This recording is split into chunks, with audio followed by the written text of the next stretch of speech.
et toi? A gente tá aqui fazendo o segundo vídeo da nossa série de vídeos entre França e Alemanha com o Otto. Sou eu, c'est moi. Pra quem não sabe, o Otto fez um intercâmbio em Clermont-Ferrand no ano passado e depois fez um estágio na Alemanha que acabou há umas 2 semanas, né? Isso, faz 2 semanas. 2 semanas. E hoje ele vai contar pra gente um pouquinho como que foi o procedimento pra ele conseguir esse estágio na Alemanha, porque o Otto faz faculdade no Brasil. Então, se tu quiser começar a contar pra gente o que tu faz no Brasil e como que foi o procedimento pra conseguir esse estágio numa empresa na Alemanha. Tá certo. Eu estudo no Brasil Administração de Empresas. É um curso que dura uns 4 anos, normalmente. E por conta dos 2 intercâmbios, o intercâmbio de estudo e agora o intercâmbio de estágio, vou terminá-lo em 5 anos. Mas vai ser muito bom para o meu currículo aí no Brasil. Eu sempre tive interesse em fazer um estágio fora do país, mas ao mesmo tempo eu nunca dediquei muito do meu tempo para procurar por vagas e enviar currículos, o processo como deve ser feito, né? É bom explicar agora como que é o processo, pode ser? Sim, primeiro então poderia falar em qual empresa tu trabalhou na Alemanha, de que era essa empresa? Eu trabalhei numa empresa chamada Dreamlines, que é como se fosse uma grande agência de viagem que vende viagens de cruzeiro. A gente não tem navios, a companhia não tem navios, mas ela vende viagem de cruzeiros perdão, de outras companhias. Então, é uma empresa que ela está presente em uns 9 países diferentes, portanto, eles precisam de pessoas que falem 7 idiomas diferentes, porque alguns falam a mesma língua, e por isso, como está também no Brasil a empresa, eles precisam de pessoas falando português e falando inglês também, porque é a língua universal da empresa. Mas a empresa existe fisicamente no Brasil ou ela só atua no mercado brasileiro? Ela existe fisicamente no Brasil, em São Paulo, mas no Brasil eles só tem o departamento de vendas. Então quem trabalha na Dreamlines do Brasil são os agentes de vendas. Tá. Todo o restante, o administrativo, o marketing, produção de conteúdo é centralizado na Alemanha e de todos os países. Tá, então agora poderia falar quais as línguas que tu fala e o que tu fazia no teu estágio, qual que era o teu trabalho. Tá certo. As línguas que eu falo, bom, eu tenho nível avançado de inglês, o que é fundamental, estando fora e viajando, e eu falo isso pela minha experiência, porque já me salvou de muitas coisas, né? Falo português, porque sou brasileiro, no caso. Falo francês, eu digo nível intermediário avançado, também porque estudei no Brasil e aí vim pra França, né? Melhorei isso. Compreendo um pouco de espanhol, pela proximidade da língua. E um pouquinho de alemão. Porque eu fiz um curso quando estava na Alemanha, mas como o estágio não exigia que eu falasse alemão, e também lá dentro, como eu falei, a língua universal da empresa era o inglês, eu basicamente não praticava. E a segunda pergunta, esqueci. Era o que tu fazia na empresa, na Alemanha? Qual era o teu trabalho? Na empresa, eu trabalhava para o setor de marketing. O nosso departamento era chamado Gestão de Conteúdo. Então, a minha equipe e eu cuidávamos do website, porque a empresa é de e-commerce, eu esqueci de falar isso, então os produtos estão presentes sempre, né, na internet.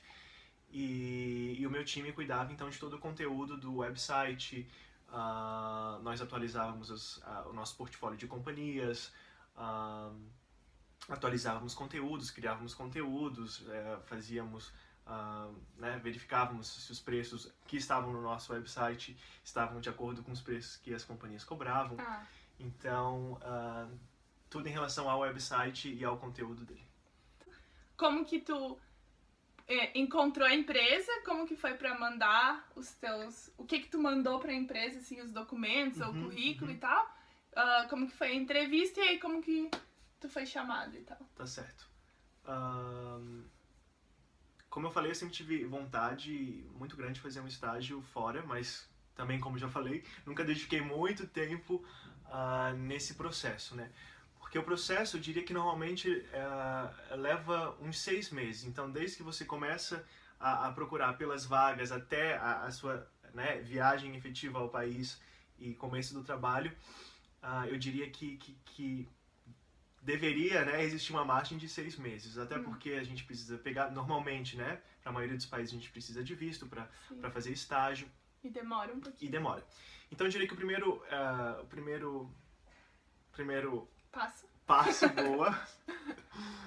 O primeiro passo seria você fazer a pesquisa mesmo, olhar pelas empresas nas quais você gostaria de trabalhar, pelas vagas, né? Porque às vezes existem empresas, mas não existem vagas para sua área de atuação. Então, isso demora bastante tempo. Você procurar por vagas e enviar currículos para todas essas empresas. Lembrando que aqui na Europa é muito importante enviar, além do currículo, uma carta de motivação sua. Né? No Brasil, acho que isso não tem muita importância, mas aqui isso é bem importante. Então, sempre que fizer uma carta de motivação, tente, né, traduzir o seu perfil para a vaga daquela empresa. Né? Por que eles deveriam te aceitar na empresa, associar as duas coisas. E quando eu fiz procurei meu doutorado também, pra quem não viu o vídeo, eu tenho um vídeo de o passo a passo pra conseguir um doutorado na Europa. Tá no canal, acessa tá no aqui. vídeo. E também na carta de motivação, assim, é importante tu ser bem claro, assim, por que eles deveriam te contratar. Pelo menos no doutorado eu fui bem clara, assim, eu tenho um perfil assim, eu sou boa nisso, então vocês têm que me contratar. De que forma você vai agregar, né, pro local, tem que vender empresa, o teu peixe pra empresa peixe, e eles gostarem de ti. E você foi aceita, no caso. Fui, e tu também. Eu também. E o teu currículo tu mandou foto, por exemplo? Ou não? Eu tinha uma foto, No meu currículo, em português eu não tenho foto, mas no meu currículo aqui na Europa eu coloquei foto. E se o currículo tem que ser em inglês, né? Pelo menos, se eles não exigirem outra língua, em inglês, mandem o currículo. Exatamente. Então, procure pelas vagas e envie. É um processo que demora, porque você precisa fazer várias cartas de motivação. E eu diria, envie para todas as vagas que você tem interesse. Depois você provavelmente vai ser chamado para algumas, para fazer entrevista. E eu já ouvi de muitos amigos que fizeram várias entrevistas, receberam vários nãos, porque realmente as empresas procuram perfis bem específicos, e às vezes a gente não tem determinada habilidade que a empresa procura, ou não tem muito de uma língua, ou eles, enfim. E eles são bem exigentes na Europa, eu acho. Pelo menos no doutorado eram bem exigentes. Então, não se decepcionem com nãos, porque eles são bem comuns. É verdade. E tu fez a entrevista por Skype? Eu fiz a entrevista por Skype. Era uma entrevista que eu fui ingênuo, na verdade. Né? Eu achava que a entrevista tinha separado do meu tempo, tipo, uns 20 minutos. Mas a entrevista durou mais de 1 hora. Mas tu preparou alguma coisa, por exemplo, slides, ou foi só uma conversa com a pessoa? Não, assim? foi uma conversa com a minha gestora, que depois virou minha gestora na empresa. Mas, claro, eu fiz uma pesquisa em relação à empresa, e ela fez tentei organizar algumas assim, ideias sobre a minha pessoa. Tipo de pergunta? Ela queria saber da minha experiência de estudo, ela tinha ali, mais da minha experiência profissional que eu tinha feito até então. Ela também falou, a minha gestora falou bastante sobre a empresa, deixando tudo bem claro, né? Porque às vezes você pensa que é uma coisa, você chega e é uma coisa totalmente diferente, e você não está na mesma cidade, você não está no mesmo país para dizer assim, não, eu não quero mais, eu cancelo isso, né? É uma mudança, a passagem a gente sabe que é caro, você gastou com passagem, gastou com seguro, então acho que foi bem feliz da parte dela me explicar exatamente o que seria meu trabalho, e tanto as coisas boas quanto as coisas ruins, para não chegar e ter uma decepção de cara, né? Foi basicamente isso, a entrevista. Ela também pediu para eu fazer uma redação, porque no caso ali a gente criava conteúdo, então a escrita era importante. Eu enviei a redação para ela e acho que dentro de 1 semana eu recebi uma resposta da empresa. E aí depois que tu recebeu a resposta, quanto tempo tu tinha pra se mudar pra Alemanha? Eles enviaram o meu contrato do dia da resposta até que eu começasse 1 mês. Tá. Então foi muito corrido. Por conta do processo de visto, você precisa, no caso da Alemanha, agendar e alguns. Eu sou de Florianópolis, então eu teoricamente deveria ter ido a Porto Alegre para pegar o visto, mas pode também ir a São Paulo, enfim. E você, né, eles têm um tempo de agendamento, então você agenda, você vai lá, solicita e depois tem o tempo de chegada do seu passaporte, né? E foi bem corrido, na verdade. Outra pergunta que eu acho que talvez as pessoas fariam seria: tu pagou a tua própria passagem para ir ou a empresa deu algum auxílio? E se tu recebeu algum salário para fazer o teu estágio na Alemanha? Não, a empresa ela não me ajudou com nenhuma despesa que eu tive antes, ou de chegada até lá, né? Ou seja, passagem, taxas de visto, por exemplo, o passaporte. Eu tinha, sim, um salário na Alemanha. Tá. E com esse salário até, né, conseguia pagar aluguel e transporte, comida. Sim. Tinha alguma outra pergunta? E aí, depois que tu chegou, porque assim, eu expliquei no meu vídeo também do doutorado, que aqui na França o doutorado é considerado como um trabalho, então eles também não ajudaram em nada antes de eu vir pra cá. E o salário eu só recebi no final do mês. No final do primeiro mês. Por Então, isso é muito importante a gente trazer uma quantia considerável, que eu diria que seria uns 2 salários, porque normalmente às vezes você tem que dar caução pro lugar onde você vai alugar e várias coisas. Então é importante trazer uma quantia razoável para esse primeiro mês, que é um mês que é mais caro, né?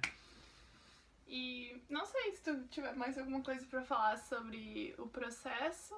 Quando tu chegou lá, fosse bem recebido? Foi... Vamos falar pela empresa, né? A gente deixa pra falar dos alemães em um outro vídeo. A gente vai fazer um outro vídeo, diferenças entre França e Alemanha, eu também contando um pouco mais da experiência do Otto na Alemanha. E aí, então, a gente não vai comentar sobre isso agora. Mas pela empresa eu fui, sim, muito bem recebido, porque era uma empresa internacional. Então, a atmosfera da empresa era bastante descontraída, a gente tinha contato com pessoas de vários lugares do mundo. Então, quanto a isso, eu não tenho realmente o que reclamar. E na tua empresa tinha várias nacionalidades, né?